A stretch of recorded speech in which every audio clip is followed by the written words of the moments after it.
Guys, today's video I'm going to be talking about a borderline personality disorder myth that I've heard a lot, and this is the myth of life expectancy.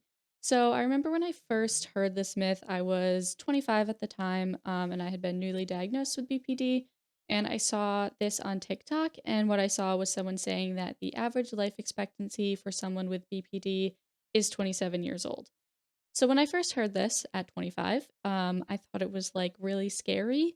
I didn't really know enough to look into it myself. I kind of just saw it and believed it for whatever reason.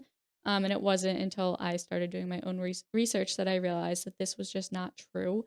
So that is the first thing I'm going to say. The average life expectancy for someone with BPD is not 27.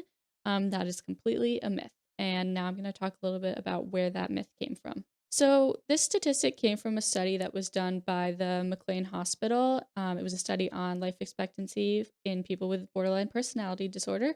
And the average age of the participant in the study was 27 years old.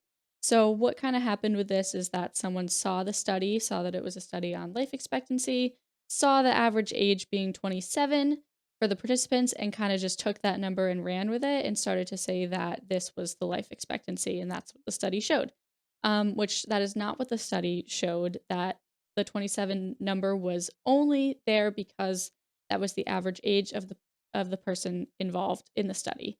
Um, the life expectancy for someone with BPD is a little bit lower than the life expectancy of the average population, and that is because people with borderline personality disorder are at a high risk of having comorbid health issues and also at a very high risk for suicide. So, about 10% of people with BPD will die by suicide. And this is not a statistic that is meant to make you feel hopeless. It's just a statistic that shows us how important it is to treat borderline personality disorder and how important it is for someone with BPD to get into the proper treatment. So I think BPD gets talked a lot about as a hopeless diagnosis, as something that is lifelong, something that you're going to always be struggling with for your entire life. I just want to spread a little bit of hope and say that that is not true. There's been a lot of studies that show people with BPD and shows that actually about 85% of people with BPD will go into remission after receiving proper treatment. And what remission means is that someone no longer meets 5 of the 9 criteria that you have to meet in order to be diagnosed. So therefore, they are not considered to be diagnosed with like active borderline personality disorder. It is considered in remission, and remission isn't a cure. Um, I think a lot of the times people think like, oh, remission means that you just don't have it anymore and you're never going to struggle with it. Usually, people with BPD, speaking for myself as well, will struggle with it for most of their lives, but not to the same degree and the same level of intensity. So, kind of the purpose of remission is that your symptoms become so far reduced from what they were that you don't meet the diagnostic criteria. So, you might still struggle with difficulty managing your emotions. You might still struggle with anger. You might still struggle with suicidal thoughts, things like that.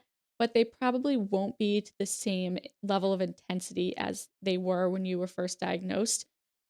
It's shown that dialectical behavior therapy is one of the most effective treatments for someone with BPD.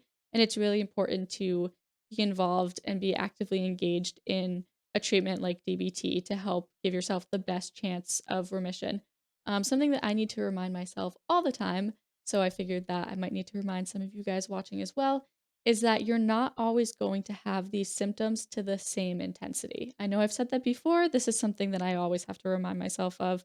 I tend to think that I'm always going to have these symptoms and they're always going to be this bad and they're always going to be this hard to manage.